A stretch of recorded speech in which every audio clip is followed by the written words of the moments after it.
South Carolina. This is for Coach Aranda. Tanner McAvoy, probably one of the players that has been on both of these rosters, but was a quarterback at South Carolina and now a defensive player at Wisconsin. Can you talk about his transition from the offensive side of the ball to the defensive side, and if you've had a part in that or if that happened before he got to you? Well, he came in as a quarterback, and so I know that early on in camp, just seeing his athleticism and seeing him move around in not only individual drills but in team situations, we sure could use him on defense was always the thought. It just so happened with injuries. I think he injured his wrist, and the quarterback position got sorted out, that he was able to make the transition over to defense, and we're thankful that he did, because it didn't take very long for him to be in a starting spot. I think there was some nickel situations and third down situations that he was helping us out in early in the season, really kind of playing the post, playing the middle of the field. And, as the season has gone on, he's woven himself more and more into the defense. So he's playing man-to-man, he's quarter run support, he's blitzing, he's playing the post, he's doing it all. So it's been a credit to him, a credit to our coaches there in the secondary. Coach Ludwig, as the season went on, obviously teams gearing up to stop the run with you guys. You threw it a lot in your last game. How do you kind of get the running game maybe back to what you were? Is that sort of a game plan to try and run the ball more? And how difficult is that against South Carolina's front? Yeah, we're going to play to our strengths. We're a run, play, action team. That's the way we're built. So we're going to go into the game with that mindset. I don't think there's any surprise there. So the key thing is first down efficiency and, making positive gains in the run game, and then using the play action to keep the secondary honest and keep the safeties backed off. So we've got away from that a little bit here in the last couple of games, and we're anxious to get back to it. Chris, what team that you guys played to South Carolina remind you of? A little bit of Ohio State or a hybrid, or how would you assess that?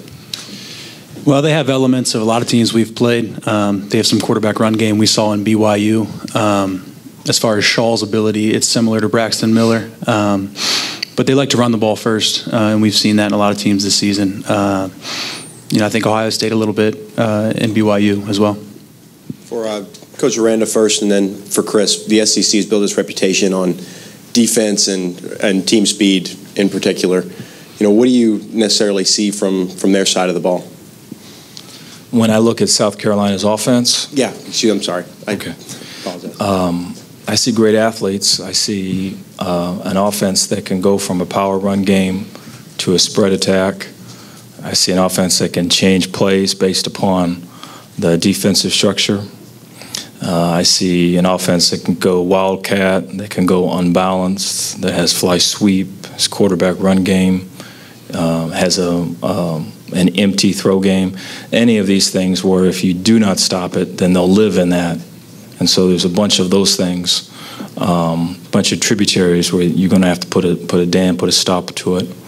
And then, the thing that's striking about the offense is the quarterback. I think he runs it. He is the heartbeat of it, and he's a guy that we're going to have to try and stop. Yeah, to go off of that, I think they've got a lot of depth. There's players all over the field. You really can't afford to overlook one single guy. They've got tight ends, receivers. Their back runs really hard and a good line. But, again, I think Shaw is really what makes it go. So a really dynamic, impressive offense, but it all starts with the quarterback. Jared, when the offense was really clicking early in the season, they were hitting you with big plays down the field, and that was kind of opening things up. Do you feel like you need to be a big element here in this final game of your college career to try to get this offense really moving against this defense? Yeah, definitely. Coach Ludwig kind of pointed that earlier that we got to be able to, if they're going to stack the box, we got to make sure to keep them honest and hit a couple of bombs over the top. So that's obviously something that we missed a couple of the past couple games, and that might change the game. So you got to make sure whenever you take a shot, you got to land it, and that'll definitely help out the run game and the pass game. They kind of go hand in hand. This is for Chris and Jared. Are you guys surprised at all to be favored against a higher-ranked SEC opponent? And what does that say something about the level of respect you guys have gotten all year, do you think? I was a little surprised. We're confident that we're going to win. It's just, there's a huge SEC, bias out there that they're a great conference, which they are. But yeah, I was surprised, but still confident, and we expect to win. Yeah, I didn't even know that until you just said that. I don't really try to get caught up in those kind of things. I just watch the film and try to prepare each day in practice. So you let the game take care of yourself. It really doesn't matter if you're favored or not. You got to come and play. But they got a great team, and we're going to have to show up. Coach Aranda, how stressful in your prep is it that Shaw's ability to steal a first down on even long third downs when things break down, and how do you account for it? Oh, very much so. I think, when you look at them on tape, you have to affect the quarterback, and so you have to pressure him. Now, whether that's with a four-man rush or whether that's with a three-man rush, drop eight coverage, or it's a five-man pressure, you have to be able to affect the QB. And while you do that, don't let him out of the pocket. And so those two things don't always go hand in hand. And so it's difficult to accomplish. I think, the mix is the best thing. The mix is the answer in my mind, whether it's going from man to zone to four-man to three-man.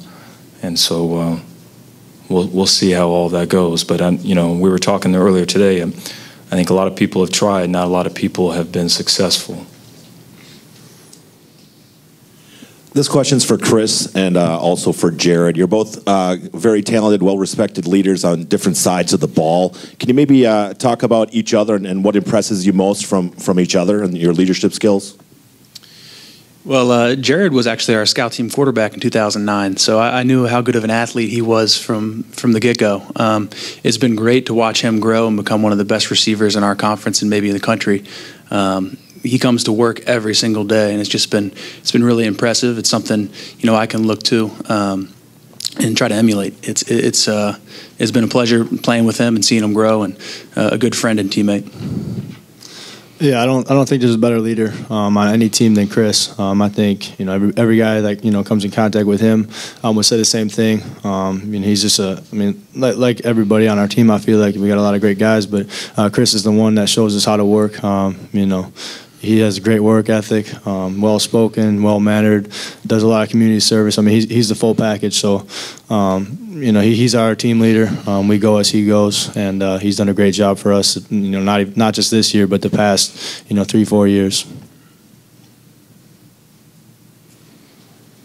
This is for Coach Aranda. Just wondering if you studied Spurrier as a play caller in your preparation for this game, and how you feel about matching up with him as the defensive play caller. No, I have. The thing about the bowl game is all the extra time that you have, and so you try to be able to reach out to people that you know and trust and that have played, coached before, and have say been in the SEC before, and so they've all spoken truths about them, and that when you get down to it, it's the simple concepts that they run. And they just run it better than you can defend it, And so I think there's times where you will know something's coming, but you still have to stop it. And so that comes to mind off your question. The other thing that comes to mind are the gadgets and the unpredictable plays. I think he does a great job of mixing things in, kind of lulling you to sleep, and then hitting you with a double pass or hitting you with a reverse or hitting you with a formation in the sideline, seeing if you're going to leave that single receiver of the field manned up or doubled and all those things. So it is a challenge, and that's been echoed from other coaches throughout.